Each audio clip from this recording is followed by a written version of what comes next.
إن الحمد لله نحمده ونستعينه ونستغفره ونعوذ بالله من شرور أنفسنا ومن سيئات أعمالنا من يهده الله فلا مضل له ومن يضلل فلا هادي له وأشهد أن لا إله إلا الله وحده لا شريك له وأشهد أن محمدا عبده ورسوله يا أيها الذين آمنوا اتقوا الله حق تقاته ولا تموتن إلا وأنتم مسلمون يا أيها الناس اتقوا ربكم الذي خلقكم من نفس واحدة وخلق منها زوجها وبث منهما رجالا كثيرا ونساء واتقوا الله الذي تساءلون به والأرحام إن الله كان عليكم رقيبا يا أيها الذين آمنوا اتقوا الله وقولوا قولا سديدا يصلح لكم أعمالكم ويغفر لكم ذنوبكم ومن يطع الله ورسوله فقد فاز فوزا عظيما أما بعد فإن خير الحديث كتاب الله وخير الهدي هدي محمد صلى الله عليه وسلم وشر الأمور محدثاتها وكل محدثة بدعة وكل بدعة ضلالة وكل ضلالة في النار. أعوذ بالله السميع العليم من الشيطان الرجيم من همزه ونفخه ونفسه. يا أيها الذين آمنوا اتقوا الله ولتنظر نفس ما قدمت لغد واتقوا الله إن الله خبير بما تعملون. حضرات گرامی، ابھی میں نے آپ کے روبرو خطبہ مسنونہ کے بعد سورۃ الحشر کی ایک آیت پڑھی ہے. اللہ تبارک و تعالیٰ نے اس آیت میں اہل ایمان سے مخاطب ہو کر فرمایا کہ یا ایھا الذین آمنوا اتقوا اللہ ولتنظر نفس ما قدمت لغد. اے ایمان والو، اللہ سے ڈرو اور تم میں سے ہر شخص کو یہ دیکھنا چاہیے اور یہ جائزہ لینا چاہیے کہ اس نے آنے والے کل کے لیے کیا توشہ تیار کر رکھا ہے. واتقوا اللہ، اللہ سے ڈرتے رہو. ان اللہ خبیر بما تعملون، اللہ تمہارے اعمال سے خوب باخبر ہے. حضرات، اس آیت میں دو بنیادی باتیں بتائی گئیں. پہلی بات یہ بتائی گئی کہ آخرت جو آنے والی ہے اس کے لیے تیاری تم نے کیا کی ہے، اس کا جائزہ وقتاً فوقتاً لیتے رہو کہ اگر قیامت آ جائے، موت ہماری واقع ہو جائے، رب العالمین کے سامنے جب ہمیں کھڑے ہونا ہے، زندگی کا حساب و کتاب دینا ہے، تو اپنے نامہ اعمال میں تم نے ایسی کیا نیکیاں تیار کر رکھی ہیں کہ جن نیکیوں کی بدولت یہ امید تم قائم رکھ سکو کہ میں نار جہنم سے بچا لیا جاؤں گا اور جنت الفردوس میں داخل کر دیا جاؤں گا. یہ جائزہ وقتاً فوقتاً لیتے رہو. قرآن کہہ رہا ہے وَلْتَنْظُرْ نَفْسٌ مَا قَدَّمَتْ لِغَدٍ. اور دوسری بات اس آیت میں یہ بتائی گئی کہ یہ جو آخرت ہے وہ چاہے جب بھی آنے والی ہو، اس کو آنے میں ابھی چاہے جتنے سینکڑوں سالوں ہزاروں سال ہو، لیکن تمہاری تیاری کیسی ہونی چاہیے؟ آخرت کے لیے تمہاری تیاری یوں ہونی چاہیے جیسے آخرت یہ آنے والا کل ہو. آخرت تم سے اتنی قریب ہے، قیامت تم سے اتنی قریب ہے، وہ دور رہ کر بھی تم سے قریب ہے جتنا آنے والا کل تم سے قریب ہے. بالکل آخرت بھی تم سے اتنی قریب ہے. وہ کیسے؟ کون جانتا ہے کہ کس کی موت کب آئے گی؟ کیا ضروری ہے کہ موت بیماری اور مرض کی تمہید کے بعد ہی آئے؟ کون جانتا ہے؟ نوجوانوں کے جنازے اٹھتے ہوئے ہم دیکھ رہے ہیں، لڑکپن میں لڑکوں کے جنازے اٹھتے ہوئے ہم دیکھ رہے ہیں، ننھے معصوموں کے جنازے اٹھتے ہوئے ہم دیکھ رہے ہیں. اس لیے قرآن نے کہا کہ شیطان تمہیں تمہارے دلوں میں یہ وسوسے ڈالتا ہے، ارے ابھی زندگی کا سفر طویل ہے، ابھی لمبی زندگی باقی ہے، ابھی بہت کچھ کرنا ہے، ابھی بہت جینا ہے، توبہ ابھی بعد میں کریں گے، خود کو بعد میں سنبھالیں گے، فی الحال جو کچھ کرنا ہے نفس پرستی کر لیں گے، آگے چل کر توبہ کریں گے۔ جس آگے کا تم خواب دیکھ رہے ہو، یہ آگے کی مدت تمہیں مل پائے گی کہ نہیں، اس کی کوئی ضمانت نہیں، اس کی کوئی گارنٹی نہیں۔ اس لیے آخرت کے لیے تیاری اور موت کے لیے تیاری یہ سمجھ کر کرو کہ جیسے وہ آنے والا کل ہو۔ کل اگر کسی کی موت آنے والی ہے، ڈاکٹر نے کہہ دیا ہے کہ زیادہ سے زیادہ چند گھنٹوں کا مہمان ہے، یہ آج کا سورج وہ دیکھے گا، کل کا سورج اس کے نصیب میں نہیں ہے، ایسے مریض کی کیا نفسیات ہوتی ہیں؟ بالکل دنیا میں آخرت کے لیے ہمیشہ سے اس طرح سے الرٹ رہا کرو۔ اسی لیے اللہ نے آخرت کو یہاں لفظ غد سے تعبیر فرمایا ہے کہ آنے والے کل کے لیے تم نے کیا توشہ تیار کر رکھا ہے، اس کا جائزہ لیتے رہو۔ حضرات، کائنات میں مخلوقات بے شمار ہیں، ان مخلوقات میں انسان کی یہ خصوصیت ہے کہ اللہ نے کائنات کی لاکھوں کروڑوں اربوں مخلوقات میں اس انسان کو بڑی خصوصیات سے نوازا ہے۔ عقل عطا کی، سمجھ بوجھ عطا کی، دور اندیشی عطا کی، سمجھداری کی دولت سے نوازا، نفع و نقصان میں تمیز کی صلاحیت بخشی، حق و باطل میں تمیز کرنے کی طاقت عطا کی، دوست اور دشمن میں وہ تمیز کر سکتا ہے۔ اور اسی وجہ سے اللہ نے انسان کو کائنات کی اور ساری مخلوقات کے مقابلے میں ایک ذمہ دار اور ایک جواب دہ مخلوق بنایا ہے۔ کائنات کی مخلوقات وہ جو بھی کرے ان کے لیے نہ حساب ہے، نہ کتاب ہے، نہ سوال ہے، نہ جواب ہے۔ میں اور آپ زندگی کے ایک قول و عمل پہ اللہ کے سامنے ہم جواب دہ ہیں، اس بات کو نہ بھولو۔ قرآن نے کہا ان السمع والبصر والفؤاد كل اولئک کان عنہ مسئولا، سورہ بنی اسرائیل کی آیت، ان السمع والبصر والفؤاد كل اولئک کان عنہ مسئولا۔ لوگو، تمہاری سماعتیں، تمہاری بصارتیں، تمہارا دل، ان سب کے سلسلے میں کل حشر کے میدان میں تم سے سوال ہونے والا ہے، باس پرس ہونے والی ہے، تمہیں جواب دینا ہے۔ تمہارے کان کیا کیا سنتے رہے، یہ سوال حشر کی عدالت میں ہونے والا ہے، جواب تیار کر لو۔ تمہاری آنکھیں کیا کیا دیکھتی رہی، یہ سوال حشر کی عدالت میں ہونے والا ہے، جواب تیار کر کے رکھو۔ تمہارا دل کیا کیا سوچتا رہا، کیا کیا مانتا رہا، یہ سوال حشر کی عدالت میں ہونے والا ہے، اس کے لیے جواب تیار کرو۔ حضرات، قصہ مختصر یہ کہ کائنات کی اور ساری مخلوقات کے مقابلے میں انسان کی زندگی کا ایک مقصد ہے۔ اللہ نے اس زمین پر، اس کائنات میں ایک عظیم اور بڑے مقصد کے لیے انسان کو پیدا فرمایا ہے، اور اس مقصد کو اگر ہم مختصر الفاظ میں کہنا چاہیں، دو نکات ہیں۔ اللہ نے اس زمین پر انسان کو اس لیے بھیجا ہے، ایک تو اپنے خالق و مالک کی عبادت کے لیے، اس کی وحدانیت کے لیے، اس کی توحید کے اعلان کے لیے، اس کی توحید کے اقرار کے لیے، اس کی توحید پر زندگی گزارنے کے لیے، اور دوسرا اس کی مخلوقات کے ساتھ حسن سلوک کے لیے۔ یہ تمام آسمانی کتابوں کا خلاصہ ہے، یہ تمام پیغمبروں کی تعلیمات کا نچوڑ ہے، یہ دین کا شارٹ اینڈ سویٹ تعارف ہے کہ دین کسے کہتے ہیں، قانون کسے کہتے ہیں، پیغمبروں کا میسج کیا تھا، آسمانی کتابوں کی تعلیم کیا تھی۔ دو بنیادی نکات، اپنے خالق کو پہچانو اور اس پہچانی کو اسی کے آگے جھکاؤ، اور پھر اس زمین پر اس کی جتنی مخلوقات ہیں ان کے ساتھ حسن سلوک کرو، یہ تمہاری ذمہ داری ہے۔ اور یہ مقصد مجھے اور آپ کو، ہم سب پر بڑی ذمہ داریاں عائد کرتا ہے۔ ان دو مقاصد کو پورے کرنے میں ہم تبھی کامیاب ہوں گے جب ہم احساس ذمہ داری کے ساتھ جئیں گے، احساس ذمہ داری کے ساتھ صبح کریں گے، احساس ذمہ داری کے ساتھ شام کریں گے، احساس ذمہ داری کے ساتھ ہمارا دن ہو، احساس ذمہ داری کے ساتھ ہماری رات ہو۔ یہ دو مقاصد ہمیں ایک بڑی ذمہ داریوں کا یہ بوجھ ہم پہ ڈالتے ہیں۔ اور اگر غور کیا جائے بھائیوں، ہم میں سے ہر شخص ذمہ داریوں سے گھرا ہوا ہے، ذمہ داریوں سے گھرا ہوا ہے۔ کوئی نہیں ہم میں جس کے سر پہ کچھ ذمہ داریاں نہ ہو۔ ہم میں سے ہر شخص، کیا مرد کیا عورت، بلوغت کی عمر کو پہنچنے کے بعد سے لے کر بڑھاپے تک ہر شخص ذمہ داریوں میں گھرا ہوا ہے، اور ان ذمہ داریوں کی ادائیگی کے سلسلے میں حشر کے میدان میں ہم سے سوال ہونے والا ہے۔ پیارے نبی صلی اللہ علیہ وسلم نے اسی مفہوم کو ان الفاظ میں بیان فرمایا، الا کلکم راع وکلکم مسئول عن رعیتہ۔ آپ نے کہا لوگوں سن لو، تم میں سے ہر شخص ذمہ دار ہے، اور تم میں سے ہر شخص سے اس کی ذمہ داری کے سلسلے میں حشر کے میدان میں سوال ہونے والا ہے۔ فالامام راع علی الناس وهو مسئول عن رعیته، جو حاکم وقت ہوتا ہے وہ پوری پبلک کا ذمہ دار ہے، حشر کی عدالت میں حاکم وقت سے پوری پبلک کے بارے میں سوال ہونے والا ہے۔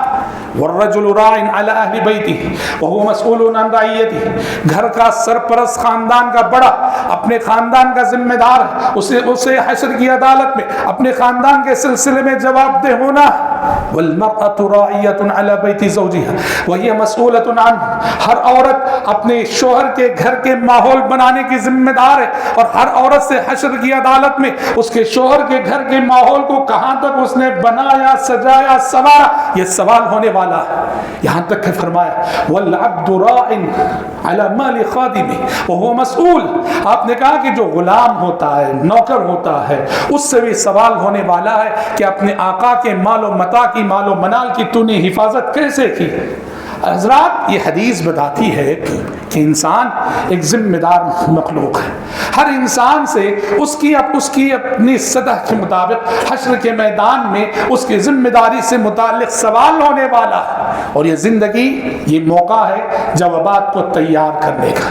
سوالات کیا ہیں یہ بتا دیے گئے ہیں، اور زندگی یہ موقع ہے جواب تیار کرنے کا۔ اور حضرات جب ہم دیکھیں کہ ہم پر کیا کیا ذمہ داری عائد ہوتی ہے، کہاں کہاں عائد ہوتی ہے، تو بنیادی طور پر میں آج کے خطبے میں 4 ایسے پہلو بتاؤں گا جہاں ہم پر بڑی ذمہ داریاں، 4 پہلو ہیں جہاں ہمیں اپنی ذمہ داری ادا کرنی ہے، جہاں اپنی ذمہ داری نبھانی ہے، اور یہاں اگر کوتاہی ہوئی اللہ کے سامنے ہم کیا جواب دیں گے یہ ہمیں خود سوچ لینا۔ سب سے پہلی چیز یہ ہماری اپنی پرسنل لائف ہے۔ ہماری یہ جو زندگی ہے نا، زندگی بہت بڑی امانت ہے، زندگی بہت بڑی امانت ہے، زندگی ایک موقع، یہ موقع دوبارہ ملنے والا نہیں، زندگی ایک چانس ہے، یہ چانس دوبارہ ملنے والی نہیں۔ اس زندگی کے بعد بس آخرت ہے، اس زندگی کے بعد بس قبر ہے، اس زندگی کے بعد بس حشر و نشر ہے، اس زندگی کے بعد بس حساب و کتاب ہے، اس زندگی کے بعد دوبارہ پھر انسان کو یہ چانس نہیں ملے گا، یہ موقع نہیں ملے گا، یہ بہت بڑی امانت ہے۔ اور اس زندگی کے حوالے سے ہم میں سے ہر شخص پر بڑی ذمہ داری عائد ہوتی ہیں، ہماری اپنی پرسنل لائف۔ پیارے نبی صلی اللہ علیہ وسلم فرماتے ہیں حدیث میں، ہماری اپنی پرسنل لائف کو لے کے کیا کیا سوالات ہم سے ہونے والے ہیں، کیا کیا پوچھا جانے والا ہے۔ آپ نے کہا لا تزول قدم عبد حتى يسأل عن 4، حشر کی عدالت میں کوئی بھی شخص اس وقت تک ہٹ نہیں سکتا، ٹل نہیں سکتا جب تک کہ 4 سوالات اس سے نہ کر دیے جائیں۔ آپ نے کہا یہ ہر شخص کی پرسنل لائف، یعنی اپنی پرسنل لائف کو لے کے کیا کیا تیاری کرنی ہے، یہ سوالات دیکھ لو، جوابات آپ کو مل جائیں گے۔ کہا حتی یسأل عن 4، 4 سوالات ہیں جو مجھ سے، آپ سے، ہر شخص سے ہونے والے ہیں۔ آپ نے کہا عن عمرہ فیما افناہ، زندگی کے بارے میں سوال ہوگا، زندگی کو کن کاموں میں گزارا، اچھے کاموں میں گزارا، برے کاموں میں گزارا، معصیت و نافرمانی میں گزارا، یا طاعت و فرما برداری میں گزارا، عبادت و بندگی میں گزارا، یا غفلت و نافرمانی میں گزارا، یہ سوال ہونے والا۔ ان عمرہ فیما افنا، عمر کے بارے میں، حیات کے بارے میں، زندگی کے بارے میں سوال ہوگا۔ پھر کہا دوسرا سوال وَأَنْ شَبَابِهِ فِيمَا أَبْلَاهُ، نوجوانی کے بارے میں۔ دیکھو زندگی میں سارے مراحل آ گئے، لیکن چونکہ زندگی میں جوانی بڑا معنی رکھتی ہے، زندگی میں جوانی بڑا قیمتی مرحلہ، اور حقیقت میں دنیا کے اسٹیج پر رول ادا کرنے والا نوجوان ہوتا ہے۔ اس لیے زندگی کے بارے میں سوال ہونے کے بعد دوسرا سوال ہوگا جوانی کے بارے میں، نوجوانی کے بارے میں۔ وَأَنْ شَبَابِهِ فِيمَا أَبْلَاهُ، جوانی کے بارے میں سوال ہوگا، جوانی کو کن کاموں میں گزارا۔ میرے نوجوان ساتھیوں، آپ کی جوانی آج خطرات میں گھری ہوئی، خطرات میں گھری ہوئی، لا مقصدیت کے ہم شکار ہیں، ہماری جوانیاں لہو و لعب میں گزر رہی، ہماری جوانیاں کھیل کود میں گزر رہی، ہماری جوانیاں لڑکیوں کے فتنے میں گزر رہی، ہماری جوانیاں عشق و محبت کے چکر میں گزر رہی، ہماری جوانیاں بری عادتوں میں گزر رہی ہیں، ہماری جوانیاں بری صحبتوں بری دوستوں میں گزر رہی، ہماری جوانیاں غفلت میں گزر رہی۔ حشر کی عدالت میں سوال ہونے والا ہے، جوانی کا مرحلہ تو نے گزارا، اپنی جوانی کو کن کاموں میں صرف کیا؟ وعن شبابہ فیما ابلا، یہ سوال ہونے والا ہے۔ اپنی جوانی کو تو نے کیا خدمت کی؟ میں نے تجھے طاقت دی تھی، میں نے تجھے قوت عطا کی تھی، میں نے تجھے جوش عطا کیا تھا، میں نے تجھے ولولہ عطا کیا تھا۔ اللہ سوال کرے گا تو نے اس جوانی کے جوش کو لے کر، جوانی کی قابلیت کو لے کر، جوانی کی طاقت کو لے کر، جوانی کی صلاحیت کو لے کر کیا کیا؟ تو نے اپنے ماں باپ کا کتنا بھلا کیا، اپنی کمیونٹی کا کتنا بھلا کیا، اپنے سماج کا کتنا بھلا کیا، مظلوم کی کتنی مدد کی، ظالم کا کتنا ہاتھ تو نے پکڑا؟ نوجوان سے سوال ہونے والا۔ عن عمره فيما أفناه وعن شبابه فيما أبلاه، اس کے بعد کہا وعن ماله من أين اكتسبه وفيما أنفقه، مال کے سلسلے میں سوال ہوگا، کمایا کہاں سے، خرچ کیا کہاں، مال آیا کہاں، کہاں سے اور گیا کہاں؟ یہ دو سوال ہونے والے ہیں۔ ہر راستے سے مال نہیں کمایا جا سکتا اور ہر راستے میں مال خرچ نہیں کیا جا سکتا۔ حرام کمائی کے راستے منع ہے، حرام راستوں پہ خرچ کرنا منع، اس سے سوال ہوگا پیسہ آیا تو دولت آئی تو کن راستوں سے، گئی تو کن راستوں میں؟ یہ سوال ہونے والا ہے۔ اور آخری سوال وَمَاذَا عَمِلَ فِيمَا عَلِمَ، کہ جتنا علم شریعت کا، دین کا، آسمانی کتابوں کا تجھے ہوا، اپنے علم پر تو نے کہاں تک اور کتنا عمل کیا؟ حضرات یہ ہماری اپنی پرسنل لائف، ہماری اپنی پرسنل لائف کے تعلق سے یہ سوالات ہم میں سے ہر شخص سے ہونے والے ہیں۔ اس معنی میں یہ سوالات میری اور آپ کی ذمہ داریوں کو متعین کرتے ہیں۔ اپنی پرسنل لائف کو لے کے آخرت کی تیاری کیسی کرنی ہے یہ سوالات بتاتے ہیں، ان سوالات کے جوابات تیار کر لو۔ آخرت ایک ایسا امتحان ہے، آخرت ایک ایسا امتحان ہے جس کا پرچہ پہلے سے آؤٹ ہو چکا ہے۔ آخرت ایک ایسا امتحان ہے جس کے سوالات پیغمبر نے پہلے ہی بتا دیے ہیں، اب ان سوالات کو رکھ کر ہمیں اس زندگی میں جوابات تیار کرنا ہے۔ یہ پہلی چیز ہے بھائیوں جہاں ہمیں احساس ذمہ داری کا ثبوت دینا۔ دوسری چیز ہے ہماری فیملی لائف، ہماری فیملی لائف سے بھی بڑی ذمہ داریاں جڑی ہوئی ہیں۔ پہلا تو پرسنل لائف جو ہر شخص کی اپنی لائف ہے، ہر مرد کی اپنی لائف، ہر عورت کی اپنی زندگی۔ دوسرا مرحلہ ہماری اپنی فیملی لائف، فیملی لائف کی جو ذمہ داریاں، اس میں ہم کہاں تک کامیاب ہیں؟ ہماری فیملی لائف، فیملی کی زندگی، خاندانی زندگی بہت ساری ذمہ داریاں ہم پر عائد کرتی ہیں۔ باپ ہونے کی حیثیت سے باپ پر بڑی ذمہ داریاں، ماں ہونے کی حیثیت سے ماں پر بڑی ذمہ داریاں، شوہر ہونے کی حیثیت سے شوہر پر بڑی ذمہ داریاں، بیوی ہونے کی حیثیت سے ہر بیوی پر بڑی ذمہ داریاں، والدین ہونے کی حیثیت سے ہر والدین کی بڑی ذمہ داریاں، اولاد ہونے کی حیثیت سے ہر اولاد کی بڑی ذمہ داری۔ سوال یہ ہے اس فیملی لائف میں ہم اپنی ذمہ داریوں کو ادا کرنے میں کہاں تک کامیاب ہیں؟ ماں باپ کہاں تک کامیاب ہے؟ ماں باپ کی ذمہ داری بنتی ہے کہ وہ اپنی اولاد کی دنیا سے زیادہ آخرت کی فکر کرے۔ آج کے ماں باپ کا یہ بہت بڑا قصور ہے، آج کے ماں باپ کی بہت بڑی غفلت ہے کہ اولاد کی دنیا بنانے، دنیا سنوارنے کی بڑی فکر ہے، اولاد کی آخرت سے ماں باپ غافل ہیں۔ اولاد کو ٹھیک ہے تم نے تربیت کی، پالا پوسا، لکھایا، پڑھایا، اچھی سی اچھی کالج میں پڑھایا، یونیورسٹی میں پڑھایا، بزنس لگا کے دیا، لائف سیٹل کی۔ سوال یہ ہے اپنی اولاد کو توحید اور اتباع سنت کا سبق پڑھایا تم نے؟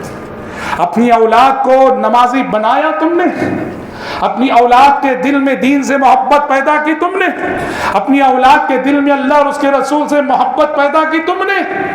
ہم سمجھتے ہیں کہ ہم نے بچوں کو اچھی کالج میں پڑھا دیا، شادی کر دی، بزنس سیٹل کر دیا، کامیاب ہو گئے، اپنی ذمہ داریوں سے سبکدوش ہو گئے۔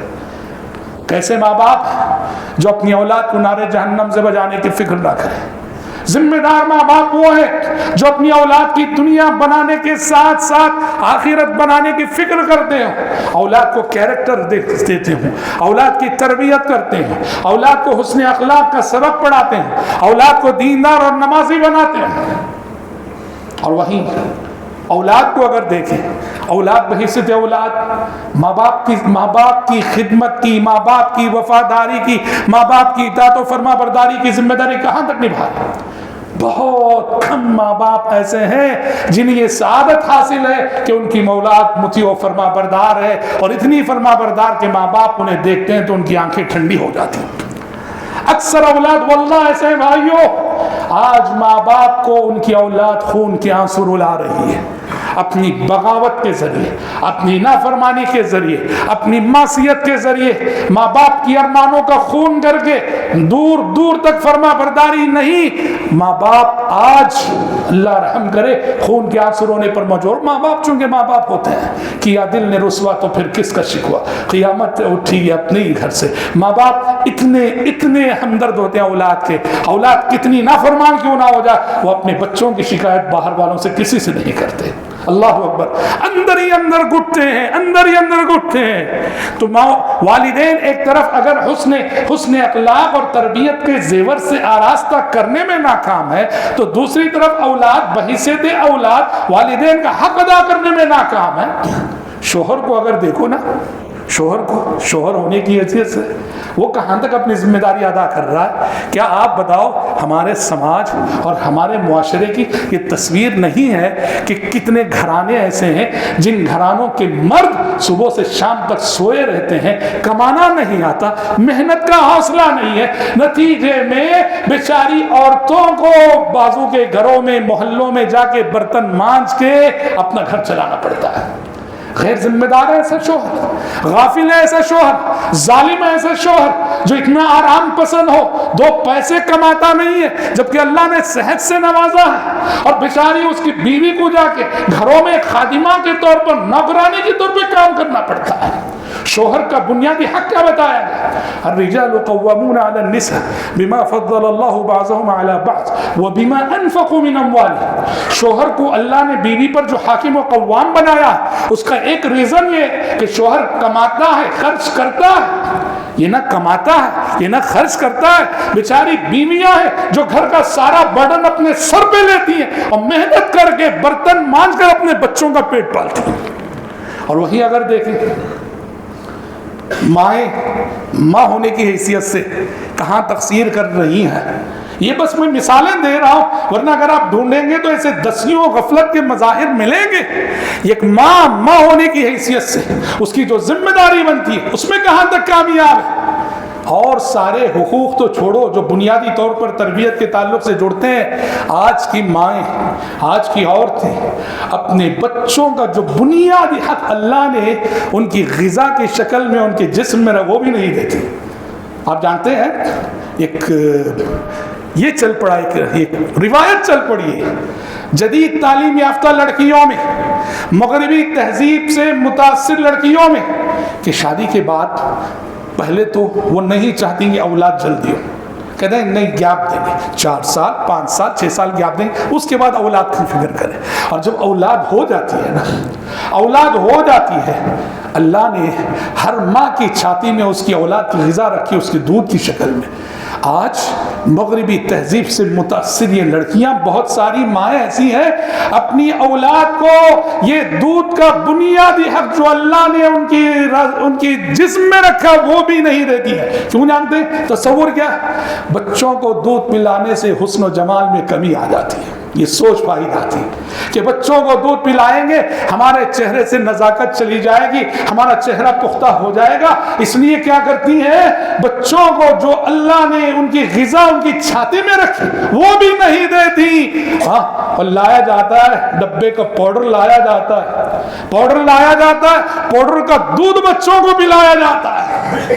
یہ ماں بحیثیت ماں پہلا ظلم اپنے بچوں پہ کر رہی ہے۔ اکبر الہ آبادی جب ہمارے ملک میں انگریز کا دور تھا، انگریز نے جب تعلیم کے راستے سے اپنے کلچر کو تھوپنا شروع کیا تھا، اس وقت اکبر الہ آبادی نے انگریزوں پر تنقید کرتے ہوئے ایک شعر کہا تھا، بڑا معنی خیز شعر کہا، بچوں میں آئے کہاں سے بو ماں باپ کے اتوار کی، بچوں میں آئے کہاں سے بو ماں باپ کے اتوار کی، دودھ ہے ڈبے کا تعلیم ہے سرکار کی۔ ایک ماں جب دودھ پلاتی ہے وہ صرف غذا نہیں دے رہی ہوتی ہے، ایک ماں جب اپنے بچے کو دودھ پلاتی ہے اس کی دودھ سے خاندان کی خوبیاں منتقل ہو رہی ہوتی ہے، خاندانی عزت و شرف منتقل ہو رہا ہوتا ہے، اس کے ماں کے خاندان کی خوبیاں، باپ کے خاندان کی خوبیاں، اللہ نے اس غذا کے اندر وہ صلاحیت رکھی، اور مائیں اپنے بچوں کو اس حق رضاعت سے بھی محروم کر کے پہلا ظلم کرتی اپنی نئی نسلوں پر۔ حضرات کہنا یہ ہے ہماری جو فیملی لائف ہم سب پر بڑی ذمہ داریاں عائد کرتی ہے، ہمیں جائزہ لینا ہے ان ذمہ داریوں کو ادا کرنے میں ہم کہاں کھڑے ہیں۔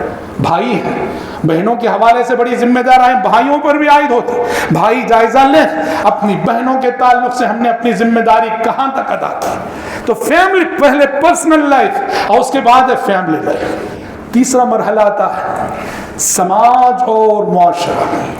جس ملک میں ہم جیتے ہیں، جس بستی میں ہم جیتے ہیں، جس گاؤں اور شہر میں ہم جیتے ہیں، جس محلہ اور گلی میں ہم جیتے ہیں، اس کے بھی ہم پر بڑے حقوق ہیں، بڑی ذمہ داریاں ہیں۔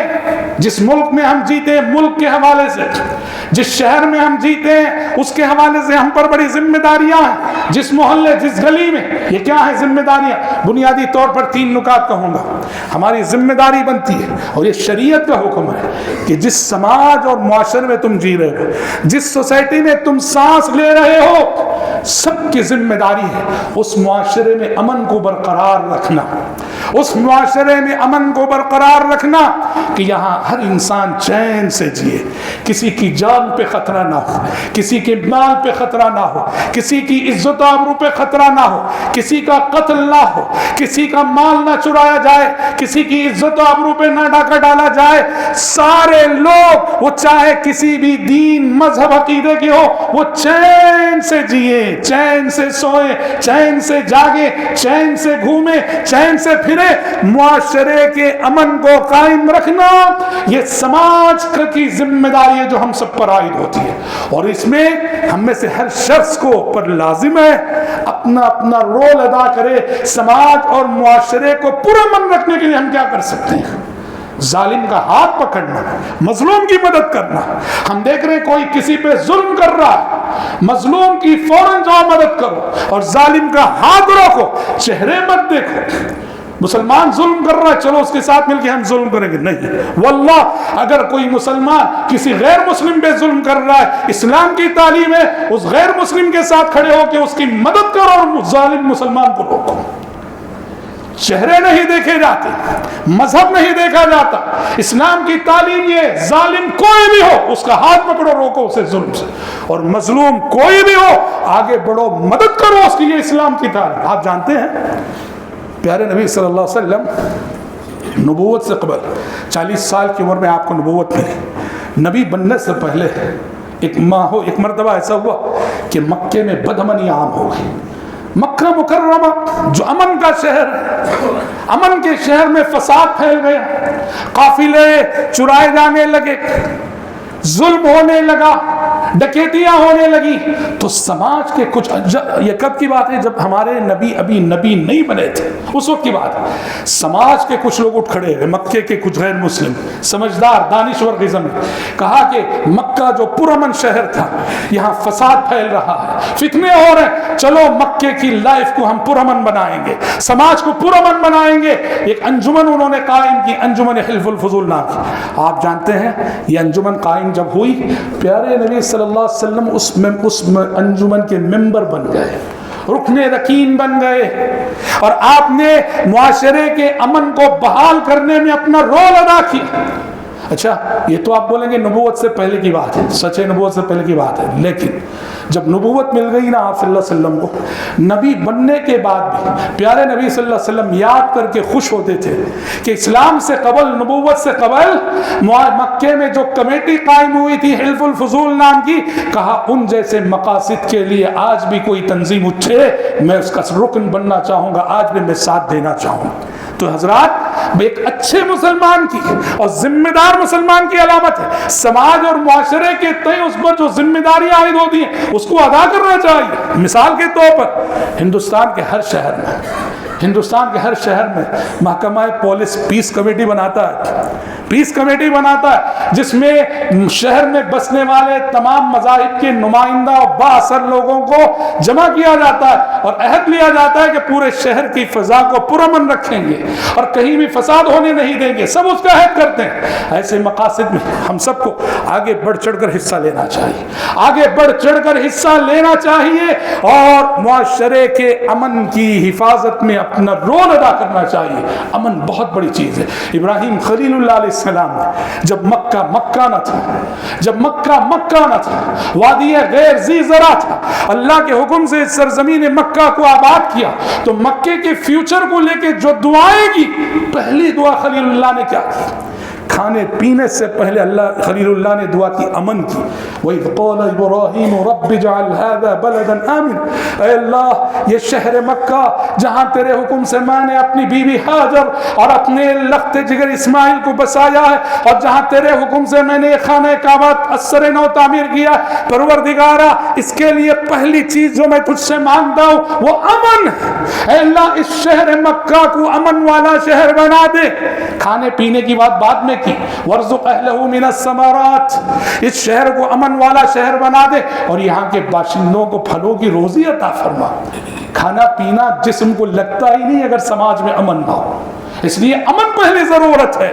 تو لہٰذا سماج اور معاشرے کے تعلق سے میری اور آپ کی ذمہ داری بنتی ہے کہ معاشرے کی لائف کو، ہمارے شہر کو، ہمارے ملک کو، ہمارے ماحول کو پرامن رکھنے کے لیے جو پازیٹیو رول ہو سکتا ہے وہ ہمیں ادا کرنا چاہیے۔ اور سماج اور معاشرے کے تئیں ہم پر جو ذمہ داری عائد ہوتی ہے ان میں سے ایک بہت بڑی ذمہ داری بھائیوں، ہمارے سماج میں جو مجبور ہیں، جو کمزور ہیں، جو غریب ہیں، جو یتیم ہیں، جو بیوائیں ہیں، جو مسکین ہیں، جو ضرورت مند ہیں، جو بیمار ہیں، ان کے ساتھ ہمدردی۔ امیروں کے ساتھ ہر کوئی ہمدردی دکھاتا ہی ہے، ارباب اثر و رسوخ کے ساتھ ہر کوئی ہمدردی دکھاتا ہی ہے۔ انسانیت کی سچی پہچان یہ ہے، اخلاق کی سچی پہچان یہ ہے کہ آپ کو اور مجھے معاشرے کے غریبوں سے ہمدردی ہو، ان کے مسائل سے دلچسپی ہو، ان غریبوں کی ضرورت کو پورا کرنے کی ہم کوشش کرتے ہو۔ یہ بہت بڑی بنیادی ضرورت ہے۔ آپ جانتے ہیں پیارے نبی دنیا سے جا رہے تھے تو آپ کی زبان مبارک پہ جو وصیت تھی، آخری الفاظ اللہم الحقنی بالرفیق الاعلیٰ کہنے سے پہلے آپ کی زبان پہ جو آخری الفاظ تھے دو تھے، ایک تھا الصلاۃ اور دوسرا تھا وما ملکت ایمانکم، لوگوں نماز اس کا خیال رکھنا، اور دوسرا کیا تھا؟ اپنے غلاموں اور لونڈیوں کا خیال رکھنا۔ غلام اور لونڈی، وہ زمانہ انسان مارکیٹ میں جانوروں کی طرح بیچے اور خریدے جاتے تھے، اور یہ اس دور کا سب سے کمزور انسانی طبقہ ہے، رگڑا جاتا تھا، کچلا جاتا تھا، مسلا جاتا تھا۔ پیارے نبی صلی اللہ علیہ وسلم نبی رحمت بن کر آئے، آپ نے کمزوروں کے حقوق کی نگہبانی کی، کمزوروں کو اتنا اونچا اٹھایا کہ دنیا سے جاتے ہوئے بھی آپ کی زبان پہ یہ وصیت تھی کہ معاشرے کے ضعیف اور کمزوروں کا خیال رکھو۔ اللہ نے تمہیں امیر بنایا ہے، غریبوں کا خیال رکھو۔ اللہ نے تمہیں اثر و رسوخ دیا ہے، جو کمزور ہیں ان کا خیال رکھو۔ اچھا پہن رہے ہو کیا؟ جن کے پاس لباس نہیں ان کا خیال رکھو۔ صحت ملی ہے کیا؟ بیماروں کا خیال رکھو۔ پیٹ بھر کھا رہے ہو کیا؟ بھوکوں کا خیال رکھو۔ اور پیاسے نہیں ہو، اللہ سے خوب پلا رہا ہے تمہیں، پیاسوں کا خیال رکھو۔ شریعت کی تعلیم ہے اللہ اللہ، وہ سوچو تو اس حدیث میں کوئی معمولی بات ہے کیا کہ اللہ حشر کے میدان میں بندے سے کہے میں بھوکا تھا تو نے مجھے کھلایا نہیں، میں پیاسا تھا تو نے مجھے پلایا نہیں، میں بیمار تھا تو نے میری عیادت کی نہیں۔ بندہ کہے گا پروردگارا آپ تو رب العالمین ہے، آپ کو کیسے بھوک لگے؟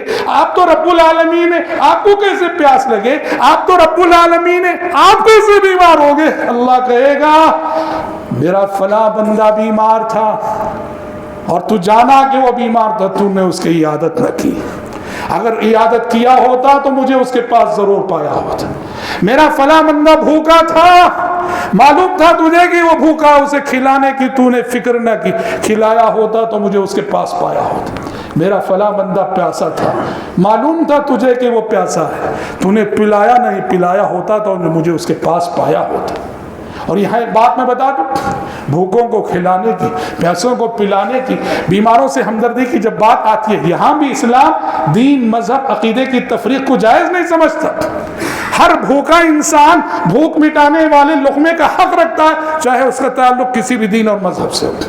ہر پیاسا انسان پیاس بجھانے والے گھونٹ کا حق رکھتا ہے، چاہے اس کا تعلق کسی بھی دین و مذہب سے ہو۔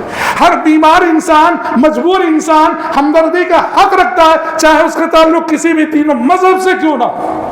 یہ اسلام کی بنیادی اور اساسی تعلیمات ہیں۔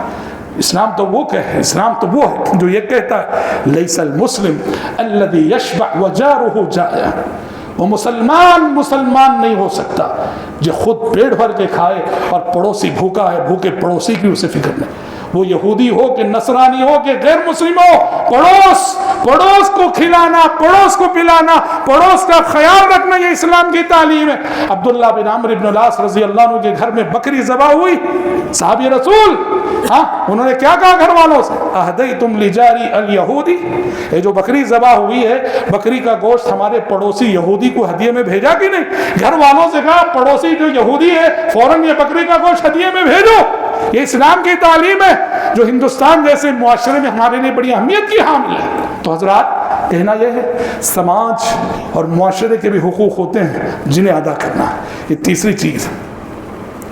چوتھی بات جہاں ہم پر بڑی ذمہ داری عائد ہوتی، جہاں اللہ کے سامنے ہم جواب دیں اور احساس ذمہ داری اگر ہو تو ہم تڑپ جائیں، یہ چیز ہے جب ہم اپنے ذمے، اپنے حوالے، اپنے سپرد کوئی عہدہ کر لیتے ہیں، کوئی بھی عہدہ، کسی جماعت کا عہدہ، کسی جمعیت کا عہدہ، کسی تنظیم کا عہدہ، کسی مسجد کا عہدہ، کسی مدرسے کا عہدہ، کسی انجمن کا عہدہ، کسی سینٹر کا عہدہ، بڑے سے بڑے عہدے سے لے کر چھوٹا سے چھوٹا عہدہ، کوئی پریسیڈنٹ ہے، کوئی وائس پریسیڈنٹ ہے، کوئی سیکریٹری ہے، کوئی جوائنٹ سیکریٹری ہے، کوئی خازن ہے، کوئی کیشیئر ہے، فلاں ہے، فلاں ہے۔ عہدہ یاد رکھنا بہت بڑی ذمہ داری، بہت بڑی ذمہ داری۔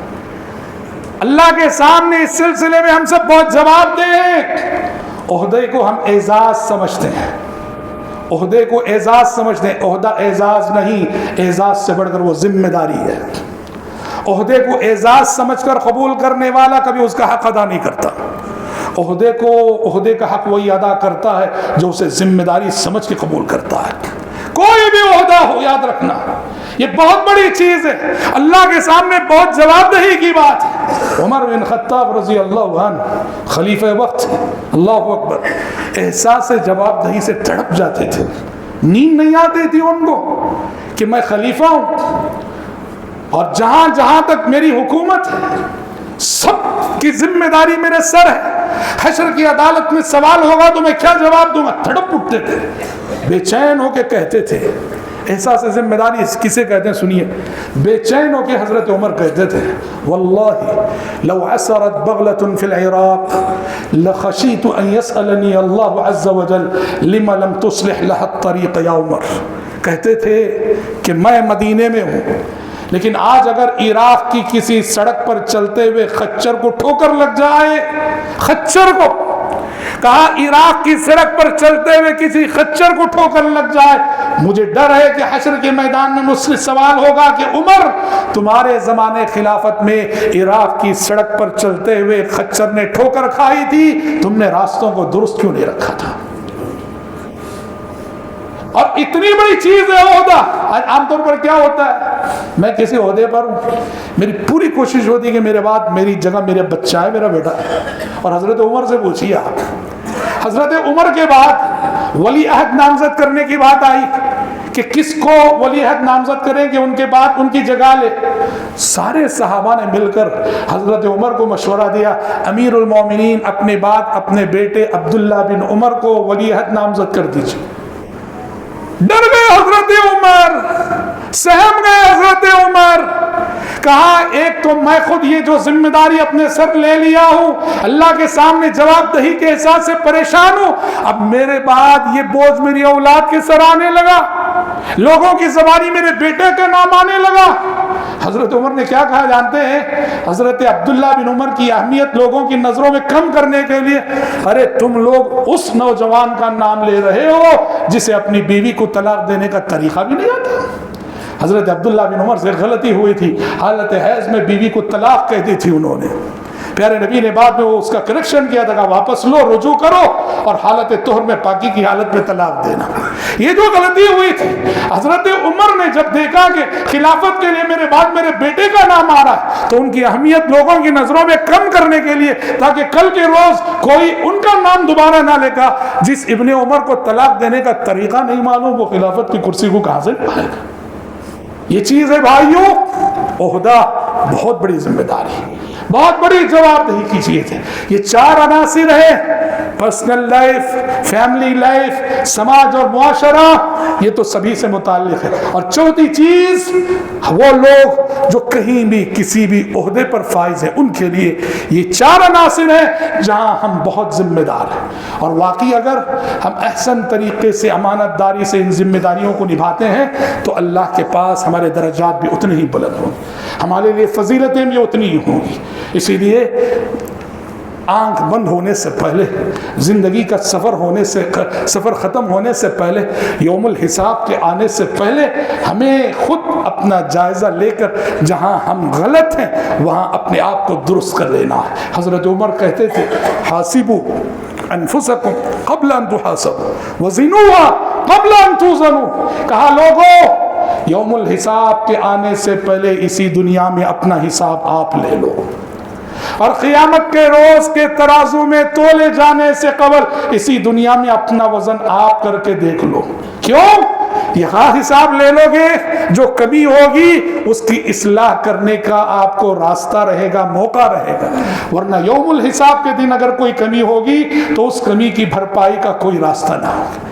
دعا ہے رب العزت سے، رب العزت مجھ کہنے والے کو اور آپ سبھی سننے والوں کو اللہ اپنی اپنی ذمہ داریوں کا احساس کرنے کی توفیق عطا فرمائے، اور ان ذمہ داریوں کو بہتر سے بہتر طریقے سے ادا کرنے کی توفیق اللہ ہمیں عطا فرمائے۔ جانتے بوجھتے یا انجانے میں انسان ہونے کی حیثیت سے جو کمیاں، کوتاہیاں اور غفلت ہم سے ہو رہی، اللہ ہمیں معاف فرمائے، اور اللہ ہمارے مستقبل کو ہمارے ماضی سے اچھا اور ماضی سے بہتر بنائے۔ اللہم آمین۔ میں ایک اعلان کے ساتھ اپنی گفتگو کو ختم کرتا ہوں۔ الحمدللہ ہماری اور آپ کی یہ مسجد، مہاڑی مسجد، جو گلبرگہ جیسے شہر میں واقع ہے، بڑی تاریخ ہے اس مسجد کی۔ الحمدللہ اس مسجد کی توسیع کا کام جاری ہے، آپ سب جانتے ہیں، خواتین کے حصے کی تعمیر جاری ہے۔ ہم آپ سب سے درخواست کرتے ہیں، یہ کام ظاہر بات ہے کہ کافی خرچ طلب کام ہے، خواتین کے حصے کی تعمیر اور توسیع کا کام جاری ہے۔ ہم آپ سبھی سے درخواست کرتے ہیں کہ مسجد کے خواتین کے حصے کی توسیع اور تعمیر کے لیے آج کے جمعہ میں اپنا قیمتی تعاون دیتے ہوئے جائیں۔ آج کے جمعے کا چندہ اس کے لیے خاص کیا گیا ہے۔ میں اپنے سارے بھائیوں سے، اپنی ماؤں بہنوں سے گزارش کرتا ہوں، یہ آپ کی اپنی مسجد ہے، یہاں آج آپ اللہ کی عبادت کر رہے ہیں، کل آپ کی نسلیں انشاءاللہ یہاں اللہ کی عبادت کریں گی، تو اپنی آخرت سمجھ کر، دین اور اپنا دین سمجھ کر، دینی تقاضا سمجھ کر آپ زیادہ سے زیادہ آج کے جمعہ میں تعاون کرتے ہوئے جائیں۔ اللہ تعالیٰ آپ سب کے صدقات و خیرات کو قبول فرمائے۔ اللہم آمین۔ بارک اللہ لنا ولکم فی القرآن العظیم ونفعنا وإياكم بما فيه من الآيات والذكر الحكيم إنه تعالى جواد كريم ملك بر رؤوف رحيم رب إن الحمد لله نحمده ونستعينه ونستغفره ونعوذ بالله من شرور أنفسنا ومن سيئات أعمالنا من يهده الله فلا مضل له ومن يضلل فلا هادي له وأشهد أن لا إله إلا الله وحده لا شريك له وأشهد أن محمدا عبده ورسوله. أما بعد، فإن خير الحديث كتاب الله وخير الهدي هدي محمد صلى الله عليه وسلم وشر الأمور محدثاتها وكل محدثة بدعة وكل بدعة ضلالة وكل ضلالة في النار. أعوذ بالله السميع العليم من الشيطان الرجيم. إن الله وملائكته يصلون على النبي يا أيها الذين آمنوا صلوا عليه وسلموا تسليما. اللهم صل على محمد وعلى آل محمد كما صليت على إبراهيم وعلى آل إبراهيم إنك حميد مجيد. اللهم بارك على محمد وعلى آل محمد كما باركت على إبراهيم وعلى آل إبراهيم إنك حميد مجيد. وصل على جميع الأنبياء والمرسلين والملائكة المقربين والخلفاء الراشدين.